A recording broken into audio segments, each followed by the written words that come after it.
Sa mga kasikad pala natin dyan na naghahanap ng legit na bike stand, so meron akong ma-recommend sa inyo dito. So bali ito, na-assemble ko na po siya. So meron kayo dyan pagpipilian po dyan na klaseng bike stand. So sa akin yung full set. So makikita po ninyo from Manila to Antique, napaka-safe ng item, walang kagas-gas-gas-gas. Napakaganda po ng kanyang build quality. Sa metal na ginamit is solid na rin yung kanyang metal. Merong dalawang hook dito at saka pwedeng-pwede nyo rin po itong ma-adjust. So may purpose po ito, ipapakita ko sa inyo mamaya. Meron na rin siya mga rubber foot para mas maganda yung kanyang pagkalapat pag once na nilagay natin yung ating bisikleta.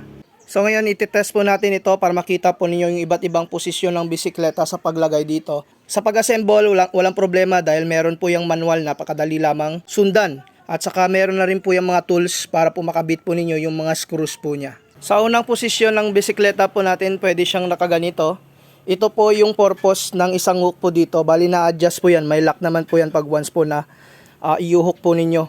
Pwede kayo dito mag-order ng walang ganito. So sa akin kasi yung full set talaga yung in-order ko. So ito yung ating unang posisyon. Ito naman yung pangalawang posisyon. Ito naman yung pangatlong posisyon sa ating bike stand. At saka ito naman yung pangapat natin na posisyon. So yung purpose ng dalawang hook po dyan. Yan, may hook po siya dito sa taas, naka-set up na po yan para sa size ng aking bisikleta. Bali, okay po itong gamitin pag once po na maglalagay kayo ng oil sa kadena at saka maglilinis po kayo ng inyong bike.